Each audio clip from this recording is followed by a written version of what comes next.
আচ্ছা, এটা হচ্ছে আমাদের ইংরেজি ক্লাস, ঠিক না? আচ্ছা, ঠিক আছে। আমরা এখন লেখা শিখবো বি। আমরা কিভাবে লিখতেছি সেটা ফলো করতে হবে, বোর্ডের দিকে তাকাই থাকতে হবে। সবাই হাত বাঁধেন। কেউ কোনো কথা বলা যাবে না, বোর্ডে তাকান সবাই। কথা বলা যাবে না। আচ্ছা, বোর্ডে তাকান। দেখেন আমরা এই এই দাগগুলো দেখবো, এক দাগ, দুই দাগ, তিন দাগ। এই তিন দাগে আমরা তিনটা ফুটা দিয়েছি। প্রথম এই জায়গায় একটা ফুটা দিয়েছি, এরপরে নিচের দাগে একটা ফুটা দিয়েছি, এরপরে নিচের দাগে আরেকটা ফুটা দিয়েছি। কয়টা ফুটা দিয়েছি বলেন? তিনটা। তিন দাগে আমরা তিনটা ফুটা দিয়েছি। এই তিন ফুটা দিয়ে আমরা প্রথমে কি বানাবো? আলিফ। কি বানাবো?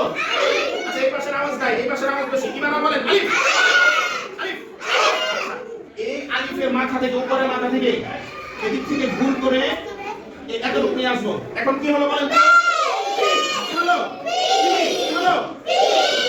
এই মাঝখান থেকে আবার গুল করে এই এতটুকু নিয়ে আসবো।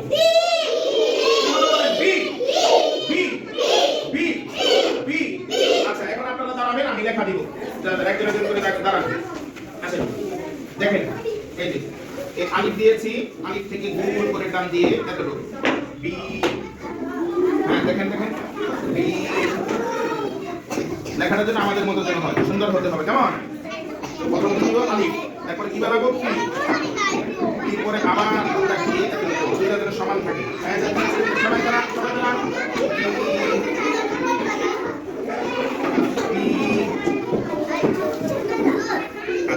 এই দেখেন, এই যে আমি আরো লিখতেছি, আপনাদের সিলেট এইভাবে লিখতে থাকবেন আর পড়তে থাকবেন। আমাদেরটা দেখতে হবে। প্রথম হাত ঘোরাবেন, প্রথম আলিফ দিব, তারপরে এইভাবে হাত ঘোরাইতে হবে। বি বি দিব, বি। এই ফুল সিলেট ভরে লিখতে হবে। বি।